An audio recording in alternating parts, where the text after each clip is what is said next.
Welcome to Small Business Small Talk, a resource to empower you to grow your business through shared knowledge. So today, we're going to talk about strategic planning. Now, I spent last week in Florida with some amazing business owners, partly to play and a lot of great strategy talk. And what it is doing is helping me develop my foundation. Now, many of you know I just launched on my own at the beginning of 2016. We're in the middle of June. So it's time for me to have my message efficient, my message and my foundation and all of this stuff. What is it that I want? Where am I now? So I've gotten some momentum going. Thank you to my wonderful clients, because I love all of you very much, because you're like my family. And I work a lot with those no-filter entrepreneurs. So if you don't have an HR department, you don't have filters, but you have a lot less red tape. And we can move a lot faster to business growth that way. I already know that. But how do I put that into a strategic plan? Okay, so this is what I worked on throughout the last week. So I'm sharing with you the process for strategic planning.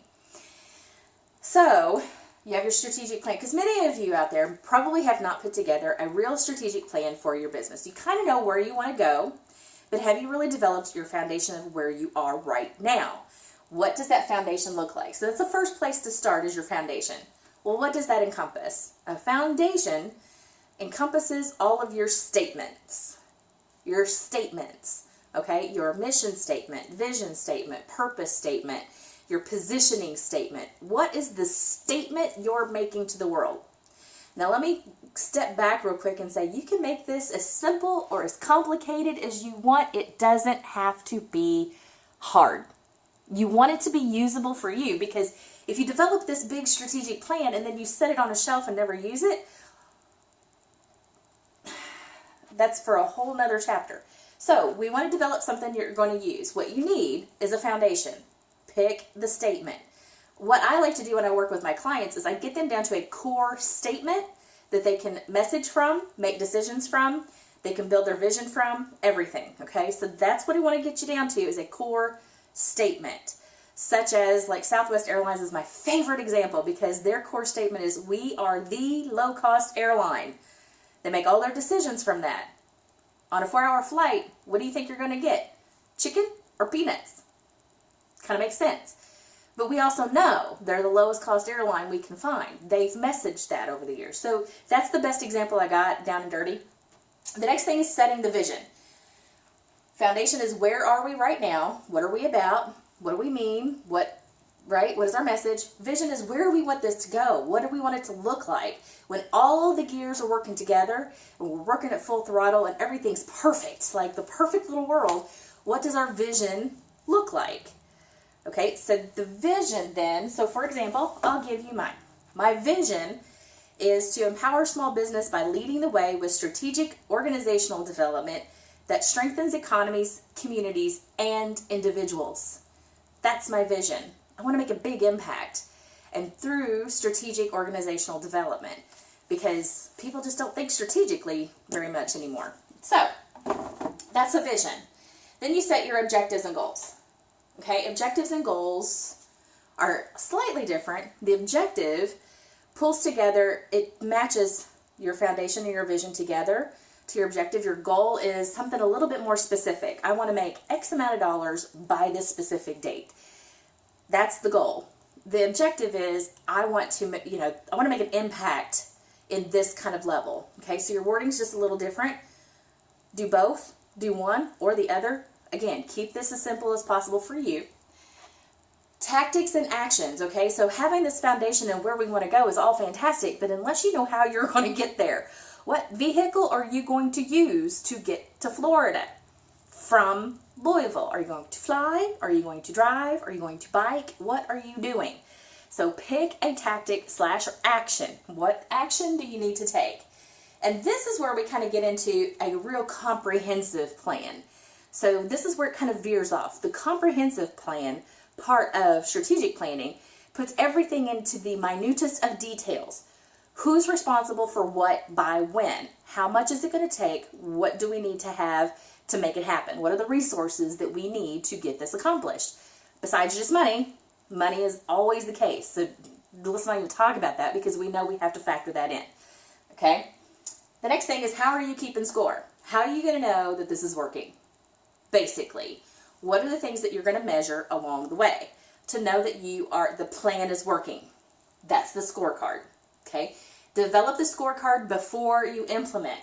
Because if you don't know what it is that you want to measure, once you implement it, how do you know it's working?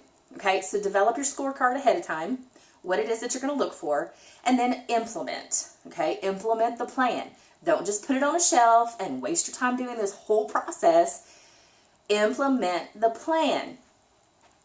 Always feeding from the foundation. Okay, and then how are you monitoring it? So you don't really know if it's working if you're not watching. You know what you're tracking, you know what you want to track to keep score, but if you don't monitor it to make sure things are happening, you don't know that it's actually working. This is why a lot of places that have gone through a strategic planning process and they put it on a shelf think that strategic planning doesn't work. It works.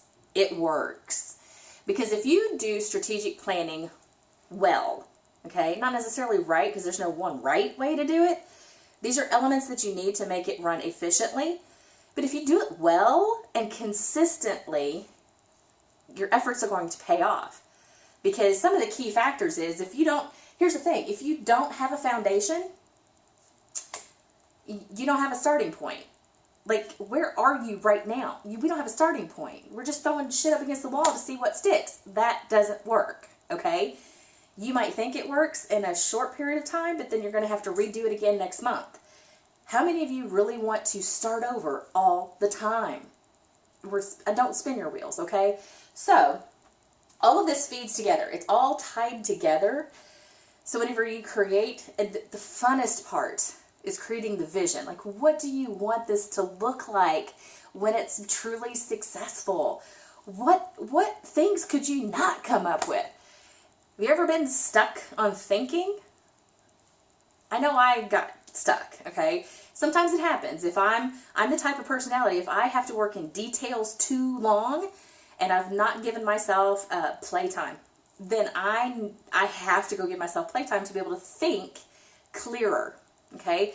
So this whole process, I actually did half of it at Universal Studios in Florida. I thought about this all week. Did it there. I did it while on an airboat in a lake. I did it while walking the beach at Clearwater, Florida. And every time I had somebody there to be able to bounce some ideas off of as well. So it's not just stuck in my head the whole time. I wrote it down.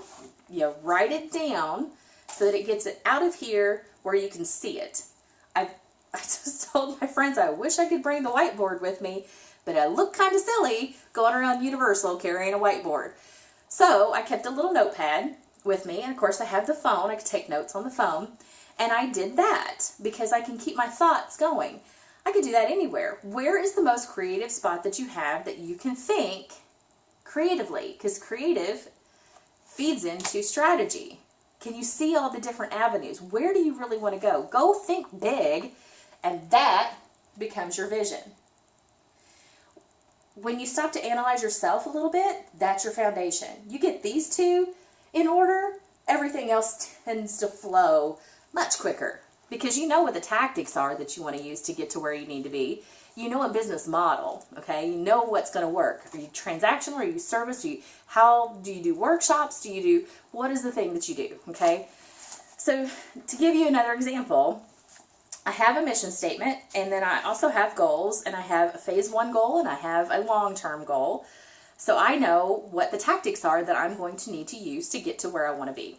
Part of my tactics will include workshops. So heads up, there's a workshop coming near you. I've got 2 in the works right now that I'll be developing to launch by the end of July, so be on the lookout for that.